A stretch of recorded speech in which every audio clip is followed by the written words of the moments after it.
वो मीडिया हो चाहे राजनीति हो, सबकी दिशा देखी समझी और आगे बढ़ रहे हैं। इसलिए सबसे पहले इस मिट्टी को प्रणाम जिसने ऐसे बड़े बड़े लोगों को यहाँ से जन्म दिया। दूसरी बात कि क्योंकि मैं आई तो मैं कल से बहुत परेशान थी इस बात से कि जो महिलाएं यहाँ हैं और जो पुरुष भी हैं और जो ये पूरा जीजाऊ ब्रिगेड है और जो भी हमारा मंच है जो इस बारे में सोचता है, ये सभी लोग पहले से ही इतने बुद्धिजीवी है, इतना सब कुछ जानते हैं, जिनको हम पढ़ रहे हैं ये पहले से पढ़ चुके हैं और उसी मिट्टी से है। तो बहुत घबराहट थी मन में कि आखिर जाऊंगी तो बोलूंगी क्या। मन में बहुत रात भर मैं कहूँ तो दिमाग में रात भर मेरे फातिमा शेख चल रही थी, सावित्रीबाई फुले, रमाबाई सब चल रही थी कि करना क्या है। फिर मैंने सोचा कि जो जीवन जिया है बस उसको रखेंगे और शायद वही होगा कि मैं वहाँ तक कैसे पहुँच पाई। एक वंचित तबके की महिला अगर राजनीति में पहुँचती है तो सफ़र कैसा होता है वो मैं बताऊंगी। शायद वही मेरी कहानी है और वही उस आम महिला की कहानी है जो राजनीति के शिखर तक पहुँचने का सपना भी देखती है। ये वही नागपुर है, ये वही महाराष्ट्र है जहाँ पर से सावित्रीबाई फुले निकली। सावित्रीबाई फुले एक कोई आम नाम नहीं है और सबसे दुखद बात तो ये है कि ज्योतिबा फुले और सावित्रीबाई फुले को पहुँचने में हमारे काऊ बेल्ट में जो कहते हैं बिहार यूपी में बहुत समय लग गए। ये हमारे लिए दुखद परिस्थिति है। लेकिन जब पहुँचे तो हमने जाना कि एक महिला यहाँ से हुई जो एक मनु का दौर था, जहाँ मनु स्मृति में लिखा गया था न स्त्री स्वतंत्र मर्हति, मतलब महिलाएं स्वतंत्रता के काबिल ही नहीं हैं। वो मनु का दौर था जो कहता था कि महिलाओं को अपने पतियों के अधीन रहना है, फिर अपने बच्चों के अधीन रहना है बुढ़ापे में। उस दौर को नकारते हुए यहाँ एक महिला है जो कह रही है कि शिक्षा अज्ञानता से ही हम अपने आप को मुक्त कर सकते हैं। वो सावित्रीबाई फुले थी। कितने कीचड़ चलाए गए, कितने पत्थर फेंके गए, कितना उन्हें सताया गया, कितना उन्हें परेशान किया गया और अंत में भी जब उनकी मृत्यु हुई तो समाज में जो लोग परेशान थे, बीमारियां थी, उनकी सेवा करते करते मृत्यु हुई। ऐसी क्रांतिकारी महिला यहाँ से आई। उनसे हमने सीखा है कि राजनीति में जब आप पहुंच जाते हैं या फिर आप आगे बढ़ रहे होते हैं, कई बार आप पे कीचड़ फेंके जाएंगे, पत्थर फेंके जाएंगे, लेकिन आपको थकना नहीं है, रुकना नहीं है। अगर वो रुक गई होती तो शायद मैं यहाँ बैठी ही नहीं होती या हम जैसी महिलाएं यहाँ होती ही नहीं, क्योंकि हम घरों की चार दीवारियों के पीछे बैठकर चूल्हा चौका कर रही होती, खाना बना रही होती, बर्तन धो रही होती, झाड़ू लगा रही होती, लेकिन पढ़ नहीं रही होती। उन्होंने पहला स्कूल खोला 1848 में ज्योतिबा फुले जी के साथ, फातिमा शेख जी के साथ, और तब पढ़ लिख कर शिक्षित होकर आज हम महिलाएं सिर्फ न बात कर पा रही हैं बल्कि सवाल कर पा रही हैं और समझ पा रही हैं कि हमारे लिए सही क्या है और गलत क्या है। तब स्कूल खोला। उन्होंने जब स्कूल खोला था तो बहुत लोग विरोध में भी थे कि नहीं, लड़कियां पढ़ती नहीं है, उनको पढ़ना नहीं है, क्योंकि मनुस्मृति में भी ऐसा ही लिखा था कि वेद पुराण भी महिलाएं नहीं पढ़ सकती हैं क्योंकि वो अछूत हैं। तो महिलाएं भी अछूत थीं। वो महिला सावित्री जी निकल करके फिर हमें पढ़ाई, मतलब स्कूल खोला हमारे लिए और आज हम शिक्षित हैं। वही महाराष्ट्र है ये, वही नागपुर है जहाँ से बाबा साहब ने दीक्षा ली और यहाँ से जो उन्होंने शिक्षा हासिल की, बाहर गए, बाहर विदेशों में भी पढ़े, फिर यहाँ आए और यहाँ से दीक्षा लेने के बाद हमने उनसे क्या सीखा। ये देखा कि एक व्यक्ति है जो महिलाओं के लिए लड़ रहा है। कई बार बाबा साहब को समेटने की कोशिश की जाती है कि वो दलितों के नायक है। मैंने कई बार देखा है आरएसएस के लोग जानबूझ के ये एजेंडा फैलाते हैं कि वो दलितों के लीडर है। नहीं, बाबा साहब पूरे देश के लीडर है, उनसे बड़ा लीडर कोई नहीं हुआ है। और जिस बाबा साहब जिन्होंने जिस तरीके से लड़ाई लड़ी, आपको याद होगा कि हिंदू कोड बिल के लिए उन्होंने कितने संघर्ष किए। ये आरएसएस वाले उनके पुतले जला रहे थे दिल्ली में, क्योंकि बाबा साहब हमें संपत्ति का अधिकार देना चाहते थे, हमें बच्चा अडॉप्ट करने का अधिकार देना चाहते थे, हमें इंडिपेंडेंट रहने का अधिकार देना चाहते थे। और ये वही बाबा साहब थे जब पूरे विश्व में भी कहीं भी देश आज़ाद हो रहे थे तो मैक्सिमम जितने देश थे उन देशों में देश आज़ाद होते ही महिलाओं को वोटिंग के अधिकार नहीं मिल गए। लेकिन इस भारत में बाबा साहब ने इंश्योर किया कि जिस दिन देश आज़ाद होगा उसी दिन महिलाओं को वोटिंग का अधिकार मिलेगा। हमें वोटिंग का अधिकार मिला और हम सरकार चुन भी सकते हैं, सरकार गिरा भी सकते हैं और सरकार में हो भी सकते हैं। लेकिन बाबा साहब जिस तरीके से इतना उन्होंने हिंदू कोड बिल की लड़ाइयाँ लड़ी, हम लोगों को अधिकार दिलाए, फिर जब हम आगे की ओर बढ़ते हैं, फिर भी मतलब 90s में अगर मैं आपको लेकर के चलूं तो एक लीडर होती हैं हमारी बहन मायावती जी, जिनका मन से दिल से मैं बहुत सम्मान करती हूँ। वो उस तबके से निकल करके आए जो समाज की सबसे आखिरी वंचित पीढ़ी है। मतलब कि कोई सोच भी नहीं सकता उस समाज के पुरुष को इतना द्वेष के नजर से देखा जाता है, उसको कहा जाता है निकलो तुम अछूत हो, तुम्हारी छाया से भी हमें दिक्कत है। वहां से वो महिला निकल करके आई और जब वो अंदर कदम रख रही थी ना, जब वो अंदर विधानसभा में जा रही थी, सारे मर्द खड़े थे। ये तस्वीर हम महिलाओं के लिए सबसे पावरफुल तस्वीर है कि जब महिलाएं राजनीति में आती हैं, अपनी भागीदारी मांगती हैं और सुनिश्चित करती हैं कि जो हमारा हिस्सा है हम वो लेंगे, तो ऐसे बदलाव हमें देखने को मिलते हैं। लेकिन उसी समय में भी एक और महिला हुई, मुझे नहीं मालूम आप लोग कितना उनको जानते होंगे, पर नॉर्दर्न बेल्ट में हम उनको सबसे क्रांतिकारी महिला के तौर पर जानते हैं। उनका नाम है फूलन देवी। फूलन देवी जी ने जो लड़ाई लड़ी, उनको कई बार कई हकारत के नज़र से देखा गया, कई बार निगेटिव तरीके से उनकी स्टीरियोटाइपिंग की गई, ये कहा गया डकैत थी। नहीं, वो एक क्रांतिकारी महिला थी जो जब सदन में पहुंची तो पता है वो बाहर भी जब जाती थी कई बार उनको कहा गया अरे देखो देखो डकैत आ गया। वो हमेशा कहा करती थी कि जो मेरे साथ हुआ वो इसलिए वो उसका कारण क्या था, सिर्फ गरीब होना कारण नहीं था, मैं पिछड़े तबके की महिला थी इसलिए वो मेरे साथ हुआ। इसलिए इस देश में जो हम महिलाएं हैं जो यहाँ बैठी हुई हैं, हम सिर्फ लैंगिक आधार पर, सिर्फ महिला होने के नाते द्वेष नहीं झेलते, महिला होने के नाते सिर्फ हम डिफरेंसेस नहीं झेलते, डिस्क्रिमिनेशन भेदभाव नहीं झेलते, हम जाति के आधार पर भी झेलते हैं। जो दलित पिछड़ी महिलाएं हैं, हम जब पैदा होते, मतलब इस देश में, ये पुरुष प्रधान देश है, सभी को मालूम है, कुछ नया नहीं बोल रही हूँ, लेकिन इस देश में जब मर्द पैदा होते तो क्या सिर्फ मर्दों की जाति होती है, महिलाओं की जाति नहीं होती है क्या? मैं खुद अगर मैं अपनी बात करूं, मैं जिस हॉस्टल में, मैं जेएनयू में हूं, मैं हॉस्टल की प्रेसिडेंट थी, तो हमारे पास सारे स्टूडेंट्स के लिस्ट आते थे कि कौन किस कम्युनिटी से है, कहाँ से है, वो होती थी। मैंने एक दिन लिस्ट देखा, हम लोग 320-330 के अराउंड छात्राएं थी उसमें। अब यकीन नहीं करेंगे, 320-330 छात्राओं में कम से कम minimum 260 women were from upper caste, और बाकी 60-70 में जो 90% देश की आबादी है वो सिमट गई थी। तो जो लड़ाई हम राजनीति की बात करते हैं वो कहाँ से शुरू होती है? वो शिक्षा से शुरू होती है। अगर हम शिक्षित नहीं होंगे, संगठित नहीं होंगे, तो हम लड़ाई भी नहीं लड़ सकते हैं। और इसीलिए मैं जब भी राजनीति की बात करती हूँ, मैं यूनिवर्सिटी की बात करती हूँ। मैं खुद अगर यूनिवर्सिटी नहीं पहुँची होती, शिक्षा के संस्थान नहीं पहुँची होती, तो शायद मैं यहाँ मौजूद नहीं होती, आप लोग के बीच नहीं होती, बात नहीं रख रही होती। तो सबसे पहले हमारा फोकस इस बात पे होना चाहिए कि हमारी घर की महिलाएं कितना पढ़ेंगी, कितना आगे जाएंगी, यूनिवर्सिटी तक पहुंचेंगी। क्योंकि आप देखिए, आज भी अगर हम शिक्षा ले रहे हैं घर परिवार में, हम आम घरों के लोग हैं, आप आम घर के ही बातों को देखिए और समझिए। क्या आम घर में कभी भी ऐसा होता है कि किसी भी बेटी को यह कह दिया जाएगा कि अगर हम बहुत प्रोग्रेसिव हैं और अगर हम लिबरल हैं और हम शिक्षित हैं, तो हम ये कहते हैं कि हमारे घर की बेटी डॉक्टर बनेगी, इंजीनियर बनेगी, पायलट बनेगी, स्पेस में भी जाएगी, लेकिन राजनीति में जाएगी, ये कहते हुए बड़ा अचंभित सा लगता है। कोई पिता कहता होगा बेटी को कि बेटी तुम जाओ, तुम एमएलए बनोगी, तुम सांसद बनोगी। ये बहुत मुश्किल है, क्योंकि शायद उनको भी ऐसा लगता है कि राजनीति महिलाओं के लिए नहीं है। इस डेफिनेशन को हमको बदलना है। इसलिए जो महिलाएं राजनीति में आती हैं, उनको एक सहयोग की और समर्थन की भी जरूरत होती है, क्योंकि जो मनुवाद से निकले हुए लोग हैं, जो मनुवाद में अभी भी यकीन करते हैं, जो जाति व्यवस्था में यकीन करते हैं, वो कहीं भी कभी भी इस बात को मानेंगे ही नहीं कि दलित बहुजन महिलाएं, खासतौर पर पिछड़ी दलित, आदिवासी, मुस्लिम महिलाएं राजनीति में आएंगी और उनको चैलेंज करेंगी। इसीलिए मैं जब शुरू में मीडिया में गई तो पहले ही दिन मनोबल तोड़ने के लिए मुझे ये कहा गया, मैडम आप फाउंडेशन क्यों नहीं लगाती हैं? पहले ही दिन ये कहा गया, ताकि मेरा मनोबल तोड़ दिया जाए कि देखो तुम देखने में अच्छी नहीं हो, तुम बोलोगी क्या। पर इन चीज़ों से हमको लड़ना होगा और लड़ के ही हम आगे बढ़ सकते हैं। मैंने कहा कि मेरी सुंदरता मेरे चेहरे और मेरे फाउंडेशन या मेरे स्किन के रंग से नहीं होगी, त्वचा के रंग से नहीं, वो विचारों से होगी। तो वो पहला दिन था जब मैंने ठान लिया था कि इनका ये जो किला है, जो जो ये ब्राह्मणवादी किला है, इसको तो भेदना है।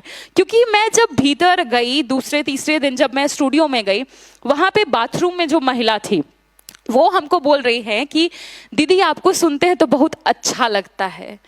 तो मुझे उस महिला के लिए खड़ा होना है, इसलिए जो लोग मुझे ये कह रहे हैं कि आप फाउंडेशन लगा लीजिए, उनसे तो हम लोगों को नहीं डरना है। अभी लगातार ये हुआ कि मैं पिछले दिसंबर में ही मैंने मनुस्मृति की जो प्रतियां थी जिसमें ये लिखा हुआ था कि महिलाएं स्वतंत्रता के काबिल नहीं हैं, जो शूद्र हैं, जो ओबीसी हैं वो जानवर हैं, जो महिलाएं पीरियड्स में होती हैं वो अछूत होती हैं, वो मंदिरों में नहीं जा सकती। मैंने उनकी प्रतियों को फाड़ा था, वो सिंबॉलिक था। मैंने ये कहा था कि हम उस चीज में यकीन नहीं कर सकते क्योंकि हम जिस देश में रहते हैं वो संविधान से चलता है, और जिस देश में संविधान लागू है उस देश में मनुस्मृति की कोई जगह नहीं। मैंने उसको फाड़ा। उसके बाद क्या हुआ कि पूरा के पूरे वो लोग जो जातिवादी हैं, सामंती हैं, जो मानते हैं कि लोग कुछ जाति में पैदा हो गए इसलिए वो पिछड़े हैं, वो कुछ जाति में पैदा हो गए उच्च हैं, वो उच्च मानने वाले लोग मेरे खिलाफ बहुत सारे गंदी गंदी गालियां दे रहे थे, ट्रोल कर रहे थे। और वो जो अभी हाल फिलहाल में भी हुआ, लगातार ट्रोलिंग कर रहे हैं। आप खुद सोचिए वो ट्रोलिंग क्यों करते हैं? क्योंकि वो देखते हैं कि एक महिला, अगल बगल में 4-5 मर्द बैठा हुआ है, जिसमें से कि 90% में यही मानो, चाहे वो स्टूडियो का हो या फिर जो पैनल का हो, सारे के सारे एक जाति के लोग होते हैं, सबके सब अपर्ड कास्ट होते हैं। उसके बीच एक महिला बैठी है जो उनसे आधे उम्र की है, और वो उनको चैलेंज करी, नहीं आपने गलत बोला, मैं आपको सुधारती हूँ। तो ये उनको खटकता है। उनको लगता है कि सुधारने का, ज्ञान देने का, लेक्चर देने का अधिकार तो मेरा था, मेरा आधिपत्य था, ये कैसे बोल रही है? तो उनको खटकता है। इसलिए वो सिर्फ बैन करने पे नहीं आए हमें, वो सिर्फ बैन नहीं करना चाहते, वो चाहते थे कि वो आवाज जो यहाँ आई है उसको बंद करा दिया जाए। लेकिन उससे हमने लड़ाइयां लड़ी।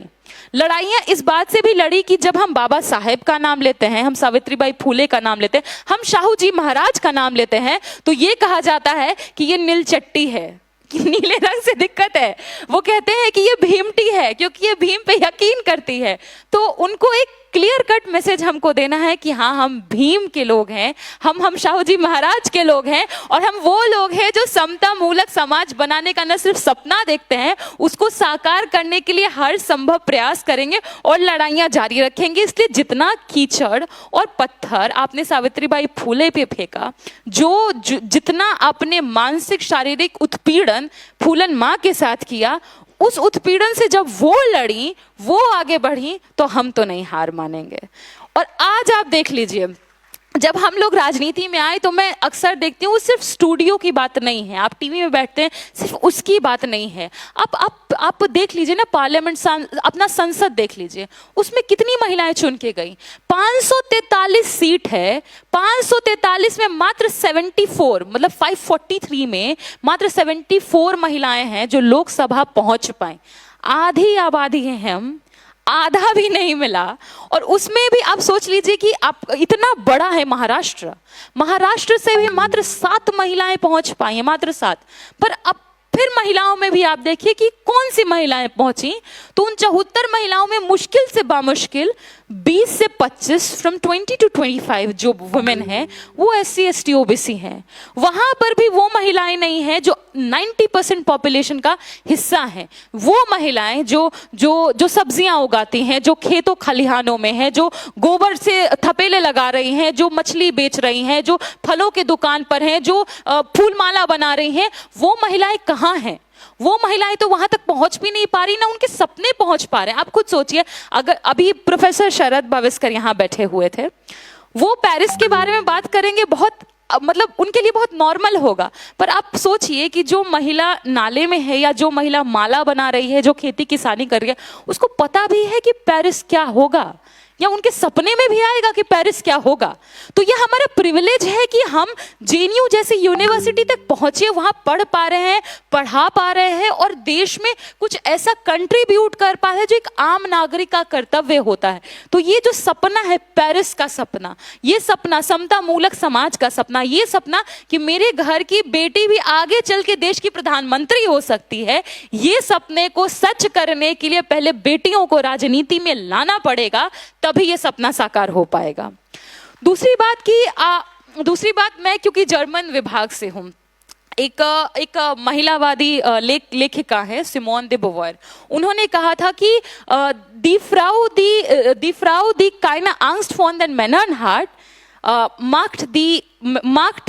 macht Angst। इसका मतलब है कि उन महिलाओं को जिनको पुरुषों से कोई डर नहीं होता है, जिनको मर्दों से कोई डर नहीं लगता है, वो मर्दों को डराती हैं।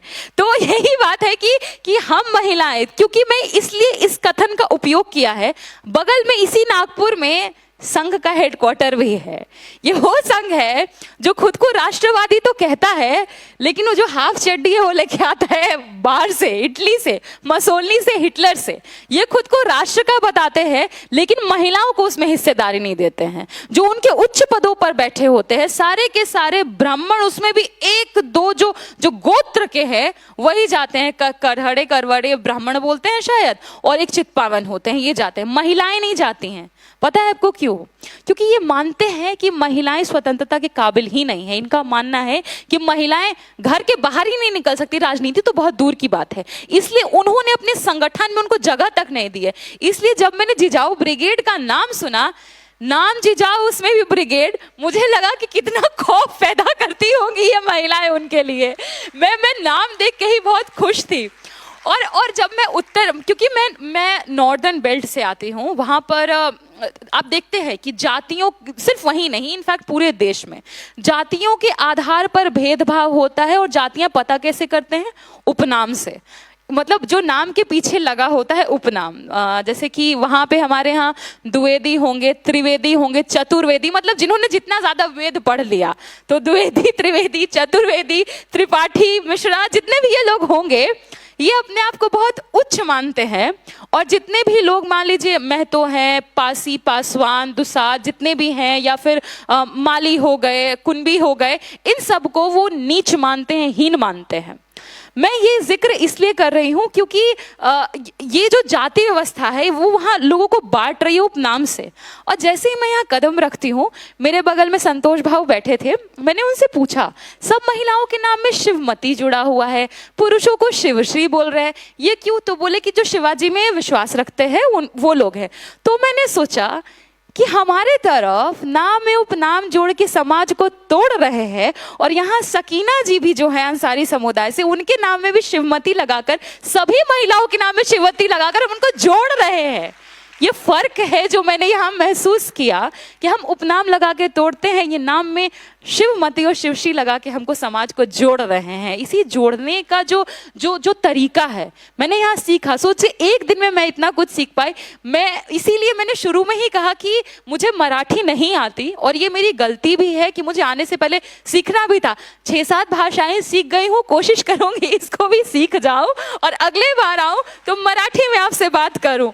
क्योंकि जब एक दिन में इतना कुछ सीखा है, तो मराठी साहित्य से इतना कुछ है बाहर। किताबें देखकर मुझे भी अभी जस्ट एक किताब मिली है, इसका नाम गोंडवन पेटले आहे है। मैंने पूछा पेटले क्या है, तो बोले क्रांति जैसा कुछ। मुझे लगा कि किताब मिली और मैं इसको पढ़ ना पाऊँ तो ये कितना अनफॉर्चुनेट होगा। इसलिए अगली बार आऊंगी तो मराठी में सीख कर आऊंगी, ताकि यहाँ के साहित्य को सिर्फ ना ले जाऊं, यहाँ की संस्कृति को लेकर के जाऊं, जिसने सिखाया है कि महिलाएं बंधने के लिए नहीं आई हैं, वो मुक्त थी, मुक्त हैं और मुक्त रहेंगी। बात इतनी है कि जब हम राजनीति में महिलाओं के वर्चस्व की बात करते, भूमिका की बात करते, तो हमको ये भी समझना होगा कि आखिर राजनीति में महिलाओं की जरूरत क्या है। मैं रास्ते से आ रही थी, गाड़ी से आ रही थी, जब नागपुर से चंद्रपुर के बीच में कहीं भी, मतलब मुश्किल कम से कम मुझे 1-2 किलोमीटर छोड़िए, 20-20 किलोमीटर तक महिलाओं के लिए वॉशरूम्स नहीं दिख रहे थे, बाथरूम। अगर और जो बाथरूम दिख भी गया तो उसमें पैड वेंडिंग मशीन नहीं होगा, क्योंकि ये पुरुषों का मसला नहीं है, ये महिलाओं का मसला है। पुरुष तो खुले में भी कहीं चले जाएंगे, महिलाएं खुले में नहीं जा सकती। तो अगर हम महिलाएं राजनीति में होंगी, पॉलिसी मेकिंग का हिस्सा होंगी, तो हम ये इंश्योर करेंगी कि हर 2 से 3 किलोमीटर पर हमारे लिए वॉशरूम्स हो और पैड वेंडिंग मशीन्स हो। इसलिए राजनीति में महिलाओं की जरूरत है। क्योंकि आप देखिए ना, नहीं होता है तो हम रोक के बैठे हुए हैं, जा रहे हैं, और उससे कई तरह की बीमारियां होती हैं, उस पर कौन बात करेगा। मैंने खुद कुछ दिन पहले अपना ब्लड टेस्ट करवाया था और मुझे लगा मैं तो हष्ट पुष्ट तंदुरुस्त हूँ, कोई बीमारी कुछ भी नहीं होगा, और निकली हीमोग्लोबिन की कमी। जो बिहार में 60% महिलाएं, 60% जो महिलाएं हैं उनमें भी खून की कमी है। और ये सिर्फ बिहार की महिलाओं के लिए नहीं, देश भर में हम महिलाओं में खून की कमी है। अगर हम महिलाएं राजनीति का हिस्सा होंगी तो हम पॉलिसीज निर्धारित करेंगी कि जो महिलाओं के लिए फ्री इस तरह की दवाइयां हो, ये जो और खास तौर पे साधन बनाए जाएं, उनको इस तरह का भोजन प्रोवाइड करवाया जाए जहां नहीं पहुंच पाता है गरीब वंचित तबके की महिलाएं, ताकि उनमें खून की कमी ना हो। जिन मर्दों में खून की कमी नहीं, वो इसके बारे में क्यों सोचेंगे? वो तो हमारा मसला है। इसलिए उसके बारे में सोचने के लिए राजनीति में महिलाएं चाहिए। जिन महिलाओं को, खास तौर पर पिछड़ी ओबीसी महिलाएं जो हैं, जो दलित महिलाएं हैं, उनको जातिगत आधार पे जब गालियां दी जाती हैं, हिकारत की नज़र से देखा जाता है और गंदे तरीके से ट्रीट किया जाता है, ये उन महिलाओं का मसला है। ये मर्द नहीं लड़ेंगे, ये हमारी लड़ाई हम खुद लड़ेंगे। और इसी चलते जब पहले दिन देश आजाद हुआ तो हमको वोटिंग अधिकार मिला। वोट सरकार बनाने के लिए सिर्फ नहीं था, वोट इसलिए भी था कि अपने वोट से हम खुद सरकार बन पाए। तो उस वोट का जो अधिकार मिला, उस वोट के अधिकार से हम महिलाओं की भागीदारी कितनी सुनिश्चित करते हैं, इसे भी हमें देखना होगा। देश में एक ही महिला प्रधानमंत्री अभी तक हुई, इंदिरा गांधी जी, लेकिन उनके भी कैबिनेट, और she was very strong lady, very strong, मतलब कि कई बार कहा जाता है 2 देश बना दिया जिन्होंने, ये महिला ही कर सकती थी। उनके कैबिनेट में भी महिलाओं की स्थिति नगण्य थी। तो ये हम महिलाओं की भूमिका भी है और हमारी, कहते हैं ना कि हमारा दायित्व भी है कि अगर हम आगे बढ़ रहे हैं, कुछ महिलाएं पीछे छूट रही हैं, अगर वो दलित हैं, आदिवासी हैं, पिछड़ी हैं, मुसलमान हैं, उनको हम एक साथ लाएं और ला करके हर तरीके से ट्रेन करें और उनको हम आगे बढ़ाएं। सिर्फ, और राजनीति जब मैं बोलती हूँ तो वो शिक्षा से ही जुड़ी होती है, क्योंकि आप शिक्षित होंगे, संगठित होंगे, तभी लड़ाई लड़ पाएंगे और आगे बढ़ पाएंगे। इसीलिए सबसे पहली कोशिश ये होनी चाहिए कि घर में जो बच्चियां हैं वो सिर्फ नौकरी की तैयारी ना करें, वो जो पढ़ाई करे वो आगे हायर एजुकेशन तक जाएं, पीएचडी करे, पोस्ट डॉक करे। मेरा तो जिस गांव से मैं आ रही हूं, दूर दूर तक, मतलब मैं कह सकती हूँ कोई भी महिला पीएचडी, मतलब मैक्सिमम तो ये जानते भी नहीं होंगे पीएचडी क्या है, पीएचडी करना तो दूर की बात है। तो अब हमारी जिम्मेदारी ये बनती है कि मैं वहां पहुंच गई तो मेरी कोशिश ये हो कि अब वहां की महिलाएं ना सिर्फ ये जाने कि पीएचडी क्या है, बल्कि पीएचडी करें, क्योंकि वो शिक्षित होंगी तभी राजनीति में आ पाएंगी। क्योंकि ये मसला आरक्षण से भी जुड़ा था।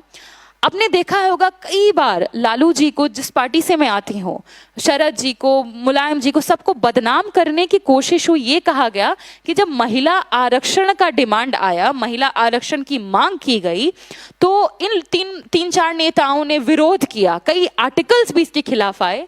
मैं यहाँ से इसीलिए उस बात पे चर्चा करना चाहती थी कि जब महिला आरक्षण की बात होती है तो हमको ये समझने की जरूरत है कि महिलाओं में क्योंकि जाति भी होती है तो आरक्षण के अंदर भी कोटा होना चाहिए, वरना फिर यही होगा कि एक तबके की महिलाएं 90% इंस्टीट्यूशंस में होंगी, राजनीति में होंगी, और हम 90% महिलाएं 10% में सिमट के रह जाएंगी। तो लालू जी हो, चाहे शरद जी हो, चाहे मुलायम जी हो, चाहे रामविलास पासवान जी, जितने अपर जो नॉर्दर्न बेल्ट के लीडर्स रहे, उन्होंने इसका विरोध किया। उन्होंने कहा कि महिला आरक्षण में भी कोटा विद इन कोटा होना चाहिए।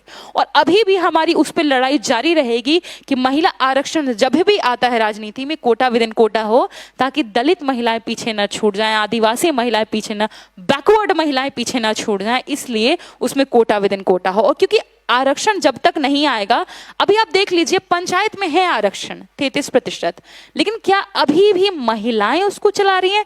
मैक्सिमम हमारी तरफ एक शब्द होता है, अगर महिलाएं मुखिया है, एक मुखिया पति होता है, जो मुखिया पति ये डिसाइड करता है कि क्या क्या होगा।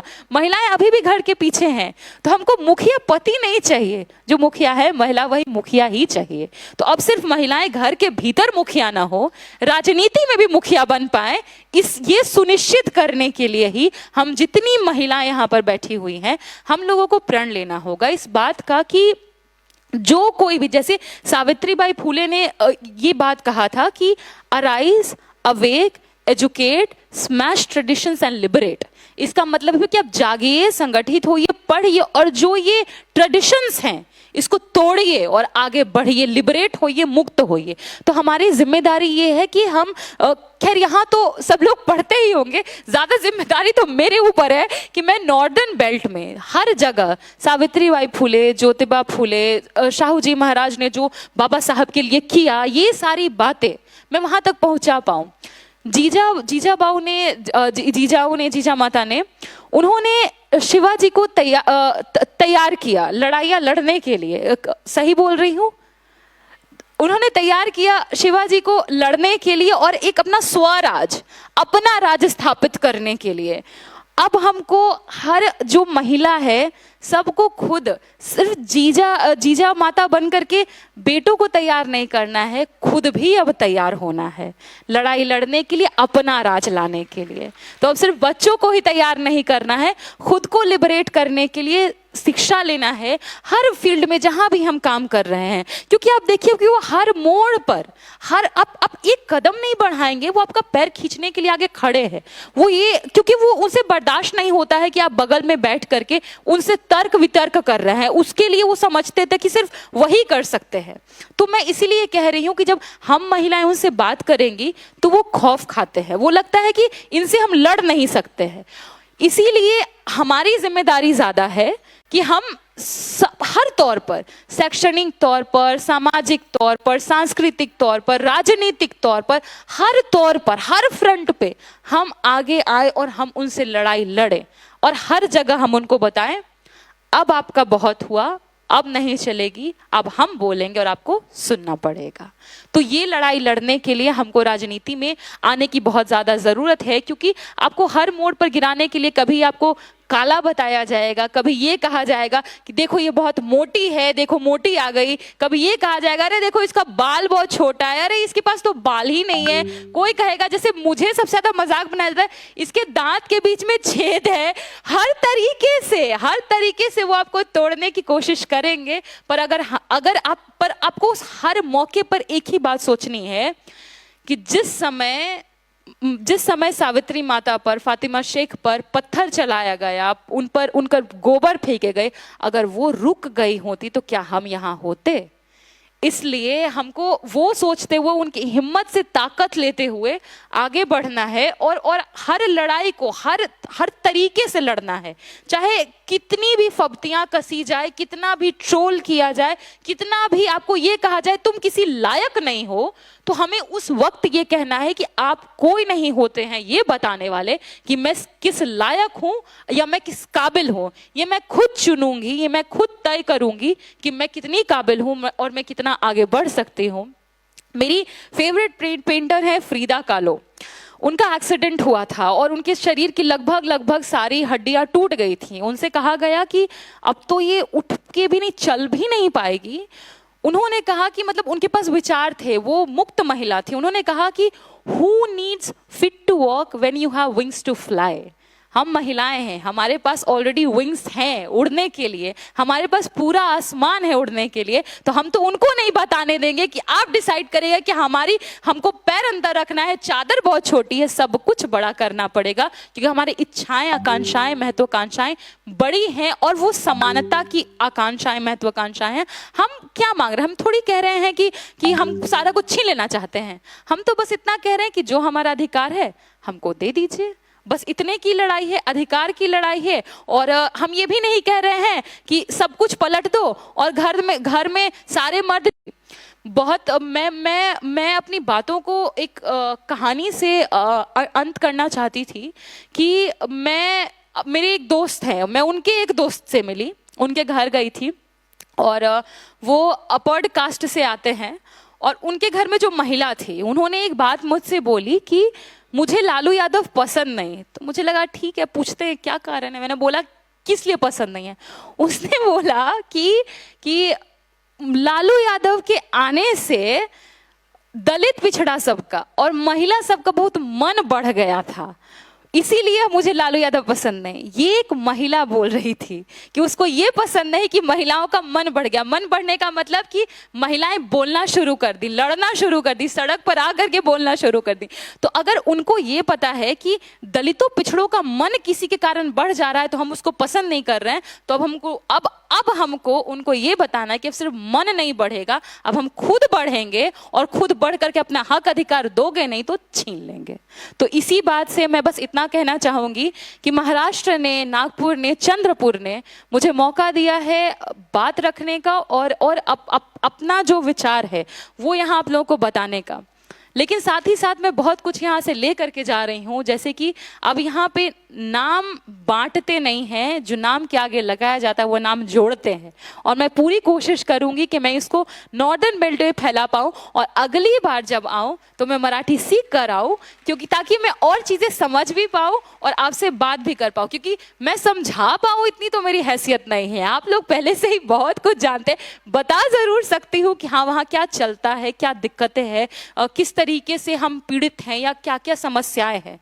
तो पर यहाँ से मुझे सल्यूशन दिख रहा है, वहाँ हम समस्या देख रहे थे, यहाँ हम सल्यूशन देख पा रहे हैं। तो वो सल्यूशन समझने सीखने के लिए मैं बार बार यहाँ आती रहूँगी। और मैं जिजाऊ ब्रिगेड का खास तौर पर आप लोग का शुक्रिया करती हूँ, क्योंकि ये नॉर्दर्न बेल्ट में असंभव है कि इतनी महिलाएं एक साथ आ गई, वो भी वंचित तबके की महिलाएं, पिछड़ी हैं, ओबीसी, बैकवर्ड, दलित, सब एकजुट होकर के और इतने सुंदर से सब तैयार होकर के बात कर रहे हैं, हंसी खुशी देख रहे हैं। मुझे बहुत अच्छा लग रहा है और अगले बार जब भी आऊँगी मराठी सीख करके आऊँगी। बहुत शुक्रिया, बहुत आभार। और जिस मिट्टी से जीजाऊ आए, जिस मिट्टी से शाहू जी आए, शिवाजी आए, जिस मिट्टी से सावित्री बाई आई, ज्योतिबा आई, अगर मैं उस मिट्टी तक पहुंच पाई, ये मेरा ये सौभाग्य है। जिस भूमि पर बाबा साहब ने दीक्षा ली, मैं वहां पहुंच पाई, ये मेरा सौभाग्य है। इसलिए यहाँ से करने के बाद मेरा पूरा प्लानिंग है कि मैं दीक्षा भूमि जाऊंगी